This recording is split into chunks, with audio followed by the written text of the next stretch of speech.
Junior mentor. Hello കൂട്ടുകാരെ, ഓണമൊക്കെ ഇങ്ങെത്തിയല്ലേ. ഓണത്തിന് ഓണപ്പതിപ്പ് തയ്യാറാക്കാനുണ്ടോ? ഓണപ്പതിപ്പിൽ എന്തെല്ലാം ഉണ്ടെന്ന് നമുക്ക് നോക്കിയാലോ. ആദ്യം തന്നെ ഓണക്കുറിപ്പാണ് വരുന്നത്. ആ കുറിപ്പ് നമ്മുടെ യൂട്യൂബ് ചാനലിൽ ഇട്ടിട്ടുണ്ട്, അത് കാണാൻ മറക്കരുതേ. പിന്നെ വരുന്നത് ഓണ ഐതിഹ്യമാണ്, അത് നമ്മൾ എഴുതിയെടുക്കാൻ മറക്കരുതേ. പിന്നീട് വരുന്നത് ഓണച്ചൊല്ലുകളാണ്. ചില ഓണച്ചൊല്ലുകൾ നമുക്ക് നോക്കാം.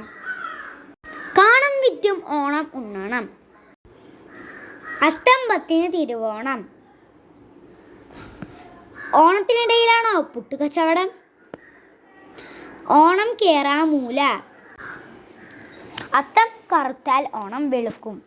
ഓണം കഴിഞ്ഞാൽ ഓണപ്പുര ഓട്ടപ്പുര, ഉള്ളത് കൊണ്ട് ഓണം പോലെ. ഓണത്തിന് ഉറുമ്പും കരുതും. ഓണവിഭവങ്ങളാണ് പിന്നീടുള്ളത്. പപ്പടം, എലിശ്ശേരി, അവിയൽ, പച്ചടി, കിച്ചടി, കാളൻ, ഓലൻ, ഉപ്പ് എന്നിവയും.